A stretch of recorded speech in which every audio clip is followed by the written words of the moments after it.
Selamat pagi, salam sejahtera dan salam Malaysia Madani. Bersama saya Lydia Yusrina Abdul Ilyas dalam Berita Pagi Sarawak. Sarawak akan wujudkan lembaga pelabuhan berpusat bagi menyelia semua pelabuhan di Sarawak tahun ini. Menurut Premier Sarawak, Datuk Patinggi Tan Sri Abang Jahitun Openg, perkara tersebut telah dibincangkan bersama Kerajaan Persekutuan Sejurus Sarawak mengambil alih lembaga pelabuhan Bintulu pada Jun. Cadangan penubuhan lembaga baharu ini akan dibentangkan dalam persidangan Dewan Undangan Negeri pada Mei ini. Kita akan mencadangkan undang-undang yang membolehkan penubuhan Central Port Authority dalam Dewan Undangan Negeri yang akan datang, dan ia akan di-move oleh Yang Berhormat Datuk Amar Douglas sebagai menteri yang bertanggungjawab.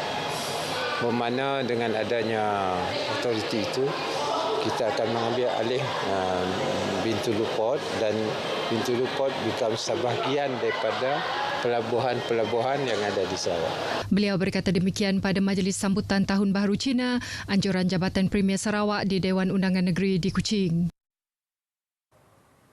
Pelantikan bekas Ahli Parlimen Bukit Mas, Datuk Mutang Tagal sebagai Yang di-Pertua Dewan Negara yang ke-20 disifatkan sebagai individu yang layak memegang jawatan itu berdasarkan kredibiliti dan pengalaman kerjaya. Demikian dinyatakan Timbalan Premier Datuk Amar Awang Tengah Ali Hassan susulan pelantikan Datuk Mutang. Saya mempunyai keyakinan yang tinggi beliau mempunyai kebolehan. Dia adalah seorang yang mempunyai pengalaman 2 penggal sebagai ahli parlimen, dan ini mungkin sesuatu yang bukan baru bagi beliau. Dengan pengalaman begitu, dia akan dapat melaksanakan tugas dan tanggungjawab dengan baik. Datuk Amar Awang Tengah menyatakan demikian kepada media pada kunjungan Tahun Baharu Cina di Limbang. Pelantikan Senator Datuk Mutang bagi menggantikan Tun Dr. Wan Junaidi Tuanku Jaafar yang meletakkan jawatannya sebagai Yang di-Pertua Negara dan kemudian dilantik sebagai Yang di-Pertua Negeri Sarawak pada bulan lepas. Datuk Mutang, 69, yang berasal dari lawas berketurunan Lun Bawang, memiliki latar belakang sebagai pengamal undang-undang dan aktif dalam perniagaan. Pernah menjadi Ahli Parlimen Bukit Mas dari 1982 hingga 1990 dan kini menjawat beberapa jawatan, antaranya sebagai Presiden Dewan Perniagaan dan Industri Orang Ulu. Pelantikan Datuk Mutang sebagai Ahli Dewan Negara adalah bagi tempoh 3 tahun bermula 15 Februari 2024 sehingga 14 Februari 2027. Penganjuran Sukan Malaysia SUKMA tahun ini akan menjadi penanda aras dalam usaha membida Sukan Asia Tenggara SEA Games 2027 ke Sarawak. Menteri Belia dan Sukan dan Pembangunan Usahawan Datuk Seri Abdul Karim Rahman Hamzah berkata, dengan penyertaan semua negara Asia Tenggara itu, prasarana sukan negeri ini haruslah berada pada tahap optimum. Namun, buat masa ini, hanya satu prasarana sukan sahaja yang belum dimiliki Sarawak, iaitu Lita Velodrome. Kerana itu adalah satu-satu sukan yang kita tidak ada kemudahan. Dengan adanya, kalau tidak dapat sukan SEA pun kurang-kurangnya kita ada tempat untuk kita meningkatkan pelumba-pelumba basikal kita. Pembinaan velodrome yang telah diluluskan itu dijangka siap dalam tempoh 2,5 tahun dengan kos kira-kira RM100 juta. Datuk Seri Abdul Karim bercakap kepada media selepas majlis pelancaran Road to Runway Champion SUKMA 21 Sarawak 2024 di Muzium Kebudayaan Borneo, Kuching. SUKMA Sarawak dijangka berlangsung pada 17 hingga 24 Ogos depan di 9 bahagian di negeri ini. Ramadan yang bakal tiba Mac depan bukan sahaja bulan ditunggu-tunggu umat Islam untuk melaksanakan ibadah puasa, malah ia turut menjadi sumber rezeki tambahan buat usahawan, khususnya usahawan makanan dan minuman. Pelbagai persediaan dibuat usahawan bagi memastikan makanan dijual berkualiti dan pelanggan berpuas hati. Perkara sama turut dilakukan pengusaha kek lapis Datin Masna Sahani yang akan menjual kuih muih tradisional sempena Ramadan tahun ini.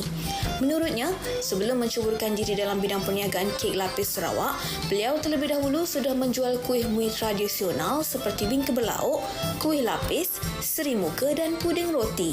Namun, jualannya tetap diteruskan walaupun fokus lebih kepada penjualan kek lapis Sarawak menjelang musim perayaan. Kami memang dah dah berjual kuih tu dulu sebelum Mira tu lah, kek lapis Mira tu. Kami sebelum tu memang berjual kek simuka, kek tradisional dulu lah, memang kami terkenal dengan kuih dulu. Mira kek tu kemudian. Kena orang selalu nanya kami nak bila lagi mula kuih tradisional dulu nak simuka, ketupa, bongkol, keripap bila nak mula lagi. Malah nanya kami kata belum ada peluang. Selalu tidak minta. Setiap acuan kuih dijual dengan harga antara RM10 hingga RM25 bergantung jenis kuih. Bekas kuih disediakan pula mudah dibawa, seterusnya membolehkan pelanggan menjadikan ia buah tangan untuk rakan atau keluarga. Kuih-muih tradisional ini sudah mula dijual dan boleh didapati di Mira Cake House Metro City dan Metro Mall Kuching. Penang Yaman is really nice. It's a recipe yang I think very traditional. Rasa seperti what we had tasted from zaman our great grandmother. So yeah, it's very nice. It's very rich, definitely very delicious. So you should have a try. Datin Masnah turut mempromosi kuih tradisionalnya di platform media sosial. Kementerian Perdagangan Dalam Negeri dan Kos Sara Hidup KPDN Cawangan Bintulu telah memeriksa 6,894 buah premis dalam pelbagai operasi sepanjang tahun lalu. Ketua Cawangan KPDN Bintulu, Al-Zamani Abdul Razak dalam kenyataannya memberitahu daripada pemeriksaan tersebut menghasilkan 86 kes atas pelbagai kesalahan dengan nilai sitaan lebih 1.310 juta ringgit. Beberapa kompaun dikeluarkan membabitkan pelbagai kesalahan antaranya harga mahal, tiada tanda harga, penimbang tidak tepat, pelanggaran peraturan halal, barang tiruan dan penyelewengan barangan bersubsidi khususnya bahan api diesel. Setakat Februari tahun ini pula, lebih 1,200 premis telah diperiksa dan 9 kes telah dihasilkan melibatkan nilai sitaan sebanyak RM63,000 atas pelbagai kesalahan. Ia hasil usaha bersama pelbagai agensi terutamanya pihak polis Diraja Malaysia PDRM yang banyak membantu dalam membantras penyelewengan barangan bersubsidi diesel. Orang ramai yang mempunyai sebarang maklumat berhubung penyelewengan barangan bersubsidi dan salah laku peniaga boleh menyalurkan aduan terus kepada penguatkuasa KPDN. Sime Darby Plantation sedang dalam perbincangan dengan Kerajaan Sarawak bagi mengembangkan lagi pembangunan bakar tempatan untuk pelbagai jawatan dalam pengoperasian syarikat tersebut.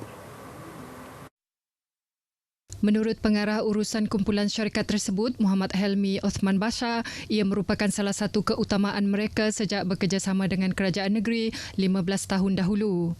Beliau berkata demikian kepada pemberita selepas membuat kunjungan hormat terhadap Premier Sarawak, Datuk Patinggi Tan Sri Abang Johari Tun Openg di Kuching.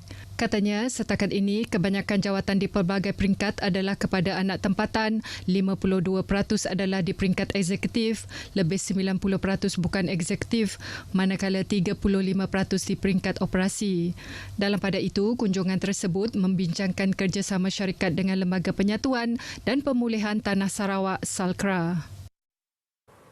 Berita Pagi Sarawak berakhir di sini. Seterusnya ikuti Stadium RTM selepas ini untuk perkembangan sukan tanah air dan antarabangsa. Dari sungai hingga segara, Palestin pasti merdeka.